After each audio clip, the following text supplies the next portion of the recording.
Hello, my lovelies. How is everyone today? I'm still working on my heart chakra, this heart chakra energy around us. If you are going through some things right now, you have to realize that this is coming from your heart chakra, okay? So if you don't know anything about your heart chakra, the last video I made kind of talks about how you can know if your heart chakra is unbalanced. Now, there's parts of our heart chakra being balanced, under balanced, overbalanced, whatever, too open, too closed. And there's certain traits that kind of go along with each per se. So within your heart chakra, we want to have this balance of give and take of love. But sometimes, that love and that passion can turn into control. It can turn into low self-esteem. And then when you have like the perfect combination of two people with a really unbalanced heart chakra, unfortunately, that's when you can have certain types of abusive relationships. And the abusive relationship I want to talk about today is the one that kind of goes unnoticed mostly. And it's the number one type of relationship that I see in high school students. When I was a high school teacher, this type of relationship, this was the norm for kids. Okay, and it's sad, and I don't think that they even recognize it. And the reason that they're doing this behavior is because they recognize it in their parents. Okay, so if you are a parent, you have a teenager, and this is the type of household or environment that you're living in, you better believe that your child is developing those same habits, or per se, they are in relationships that are also coercively abusive, and they find that it's normal. So they stay in the relationship, if that makes sense, because that's the type of household that they grew up in. I mean, you can compare this to physically abusive relationships. It doesn't mean that someone is going to go out and be physically abusive, but they're more willing to take it because their self-esteem is low. They grew up in an environment where one of their parents had low self-esteem, and they thought that was normal. Okay, so we're talking about our heart chakra and coercive abuse. Okay, now, this is a type of domestic violence where a person uses a pattern of abuse in a psychological way to instill fear in order to maintain power over that other person.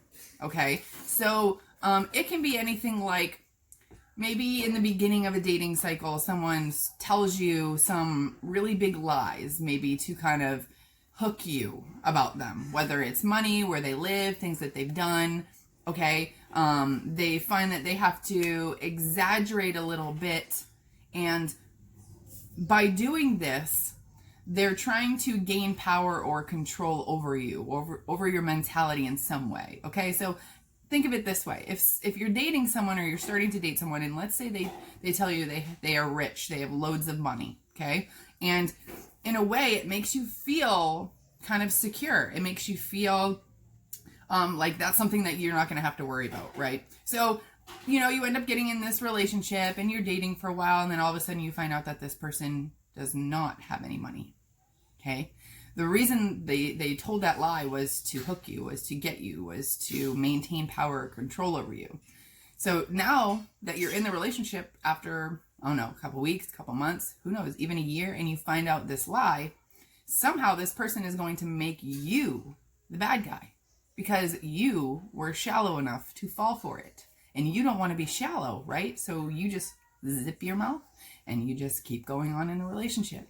And then maybe down the road something else kind of happens and you're like, this is weird too. Why did you do that? But, maybe they convince you that it was a one-time thing, or maybe they convince you that you deserved it or that it was your fault.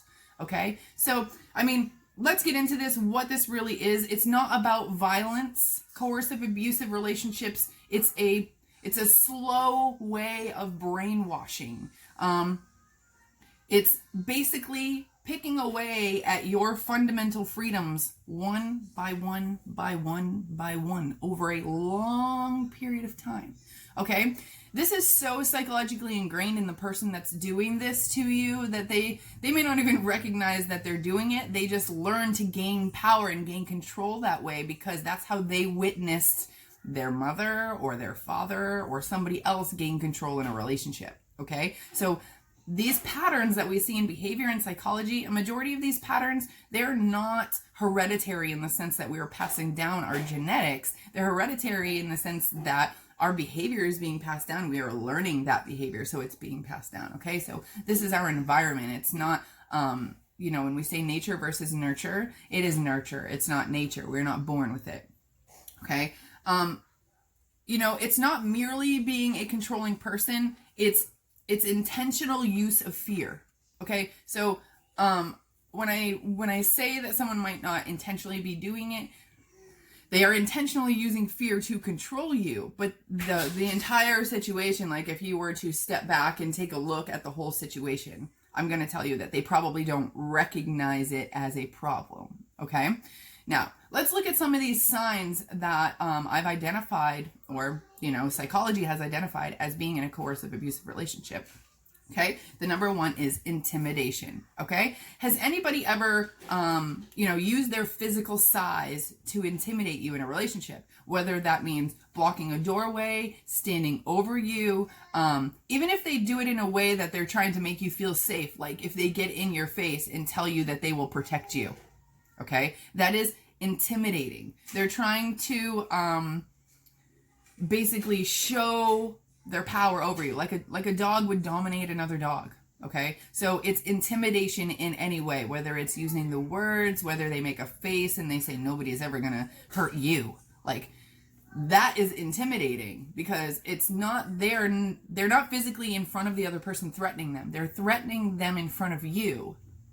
Okay, so it's almost like, well, if you know what I can do to that other person, you know what I mean? But the fear is coming at you. Okay, so think about that. Has anyone ever used intimidation on you in a relationship? Whether it was them saying that they were going to do something or intimidate you, or whether that they were powerful and strong enough to intimidate another person, but it came off in a negative way towards you. Okay, keep that in mind. Another thing is like destroying items, destroying your items, their items, personal items, and things like that. So let's say that if you, say you smoke cigarettes and your significant other didn't like that. And maybe they found your cigarettes and they would throw them away or destroy them, or they would find one of your lighters and take it and chuck it. Or, okay, so if they, that is intimidation. Okay, that is coercive abusive. And let me tell you, you only need one of these for it to be coercive abusive relationship that you're in. Okay, it doesn't have to be all of them. It just needs to be one. One of these things. Okay? Okay, so this second way, number two, making threats to harm themselves or harm you. So if you're ever in a heated conversation and they say like, I'm gonna leave, or they threaten to leave because they're trying to basically get you to call them back. If they're saying like, if you don't stop this right now, I'm going to hurt myself, or you're gonna make me kill myself. Those are clear signs you are in a coercive abusive relationship with an abuser. Okay, and you know what? These things that I'm saying right now, they don't have to be like two people in a relationship together. It can be your parents with you. Okay, I will tell you this though. Research shows that this is more prominent in relationships of opposite sex. So there being a male and a female. Okay, and actually it's almost an even amount of the aggressor being female as the aggressor is male. Okay, so just keep that in mind. I think with same-sex relationships, male and male relationships, actually physical abuse is more prominent. Okay, so let's go this third one now that we're talking about abuse. Low levels of violence in your relationship. Okay, this means like pulling, grabbing, just a little pushing, things, pinching maybe, things that aren't punching or hitting, you know what I mean? Like, low levels of violence, things where, even if we're married, we have our own bubble. Like, nobody should be entering it. Nobody should be pushing you. Nobody should be arm barring you, things like that. Okay. Keep that in mind. This next one is kind of, where you don't realize it's happening to you. This is isolation. So your partner or your parents or someone in your life is keeping you isolated from your friends, from other family members. They're making you feel like they are your only life source. Okay? They make you feel bad enough to think that no one wants to be your friend. Okay? This, unfortunately, this is like instances of, maybe you want to go out with your friends on a Friday night and your partner has a problem with it. Okay? You should be able to go out with your friends. You should be able to do whatever the hell you want, even if you're married. Okay? I mean, well, to a degree, with respect, right? Okay? Don't take that the wrong way. You know what I mean? You should be able to say, hey, I want to go have a day with my friends. I want to do this. I want to do that. I want to go here. I want to do this. But if a person in your relationship is keeping you from doing those things, or they won't let you do them alone, they have to do it with you, that is another sign that you are in a coercive abusive relationship. Okay? This brings to the next thing. The next one, which is micromanaging. Why would they need to go with you? What do they need to control in your life? This micromanaging your daily activities. This can even be something like putting a GPS on your car. If your partner and you share social media accounts, that is a clear sign that there's no trust somewhere. Okay? And don't tell me that, oh no, we're married, we're fine, we have this combination of accounts, blah, blah, blah. No. Okay? I don't care. You are two individual people. To say that is a loving way to be, that just means that somebody somewhere along the lines was jealous and didn't trust you. Okay? So if your significant other has access to your social media, if they wanted your passwords, if they said, come on, we're married, we should be able to access each other's accounts, there's nothing to hide, right? That is coercive abusive. Okay? My husband and I, we trust each other 100% completely. We don't ask for each other's passwords. We don't put Find My iPhone on our phone so that we can track and see where each other are all the time. Okay? If you're doing that, if someone is doing that to you, if you are in a teenage relationship and you guys have each other's locations on to see where you are, no, take it off. That is a coercive abusive relationship. Even if you're saying, oh, well, I'll know where they are too. Okay, well, are you the abuser? Because you shouldn't need to know where they are. That is micromanaging. That is controlling behavior. Another thing that I see, this has to do with like your social media accounts and stuff. So if your partner is controlling in any way of how you post your pictures, what you look like when you post your pictures, how you're dressing in social media, if they say, oh no, don't put that picture up because of blah, blah, blah, blah, blah. Now, if it's a picture of them and they don't want it up, that's completely different. But if it's a picture of you and your partner doesn't want you to post that picture because of X, Y, and Z, I don't care if they tell you that it looks too sexy. It doesn't matter. It's not them. Okay? Unless you are writing a caption that is looking for another person to replace your partner, they really shouldn't have a problem with it, right? It's like when people go and, it's like this, okay? All those men out there that are scrolling on TikTok, because, on TikTok you can't show nudity, but girls try, okay? And that's fine if you follow those girls, but what if your wife or your girlfriend become one of those girls? Then you have a problem with it, right? Think about that.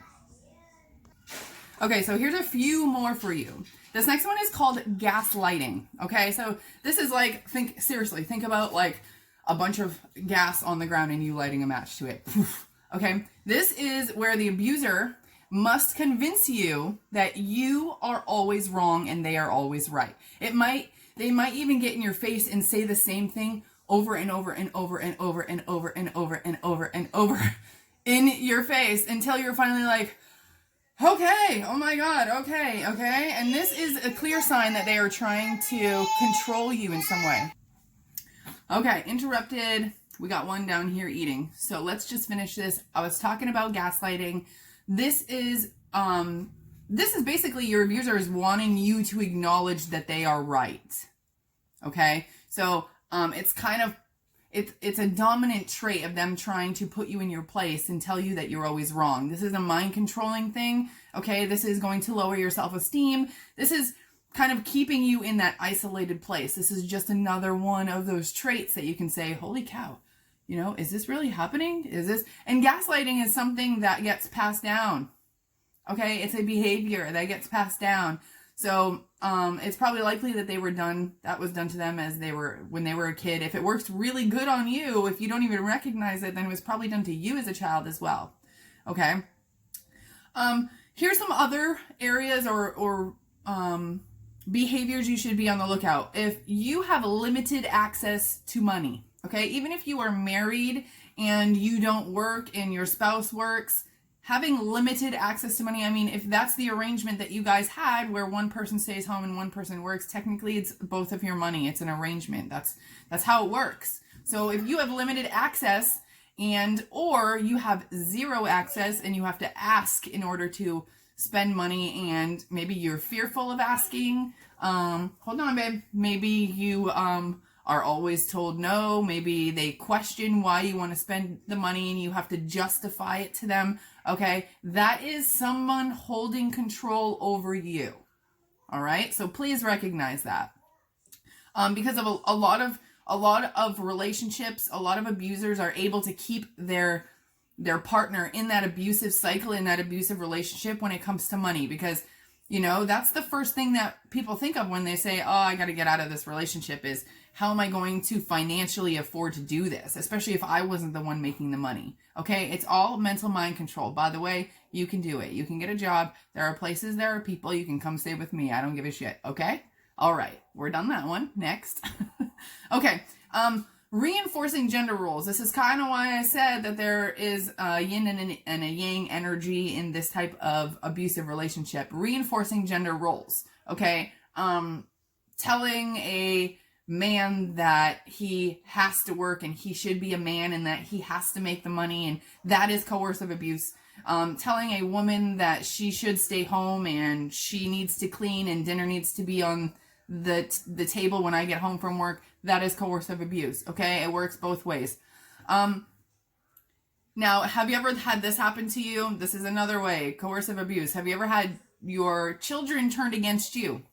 Okay, so your partner is able to manipulate your children in front of you and able to gain their approval or take them over to their side of an argument. Okay, that is 100% coercive abuse. You know, children should not even be part of an argument. So if your partner is making the children part of the argument, that's also coercive abuse. Okay. They're effing their brain up, by the way. Okay. You're going to want to get your children out of this type of environment if you find yourself in it. Okay. Making jealous accusations.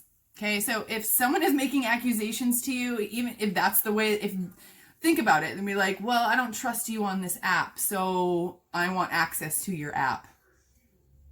Okay, that's control. That's coercive abuse.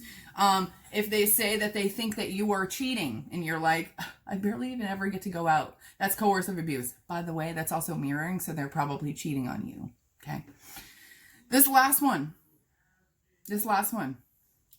Your partner regulates your sexual relationship. So if you do not get 100% say on when you do and you do not have intercourse or have sexual relations or have an intimate relationship or whatever you want to call it with your spouse, if you don't get the say, okay, if the other person says, I want it, and you know that means you have to do it, then that is abuse. Even in a marriage, you can get raped while you're married, right? You can. All you have to do is say no. So in this instance, if you don't want to do it and you feel like you are being persuaded or pushed or that it's something that you should do because you are married to this person, that is coercive abuse. Okay? You know, I'm the interrupted psychic mom. I obviously got interrupted during this. I am so thankful that you stayed through this whole video to watch. This is some really important information for you. This absolutely has to do with your heart chakra, okay? Think about it. If you were not fully loving of yourself and other people, you wouldn't allow yourself to be in a relationship like this. Okay, it's easier to love other people than it is to love yourself, because we've been through all that trauma, especially if you're in this type of relationship, because this person is making you feel like shit, like you're nothing, like you're worthless. Okay, but at the same time, you're also allowing them to make you feel that way. Okay, because your self-esteem, things like that. Maybe you entered the relationship with really, really low self-esteem. Maybe you didn't feel really good about yourself. Maybe you entered the relationship to feel better about yourself. Maybe you thought, wow, this person makes me feel loved. This person makes me feel wanted. Guys, nobody else can make you feel loved and make you feel wanted more than yourself. And the more that you look for it in the external world, the more disappointment you're going to find. Okay? So until next time, work on that heart chakra, guys. Don't find yourself in this type of relationship, and do yourself a favor and your friends a favor. If you see this type of behavior, any type of controlling behavior, this is like huge with social media and phones and stuff like that. If people need each other's passwords, if you know, for things other than just maybe you need to access something in someone's phone. Yeah, I get it. Share thumbprints, but you know, putting trackers on one another, or sharing social media accounts to keep an eye on one another, or controlling what someone posts or how they post, or and it has nothing to do with them. All right, kids. And Celine, if you're watching this, spread this out to all of your friends. I love you. I think this next generation needs to hear this the most, okay? Because you are recognizing this behavior in your parents. So you need to stop this from happening to yourself, and therefore stop from passing it on to your children, okay? Have a wonderful day, guys. Thank you.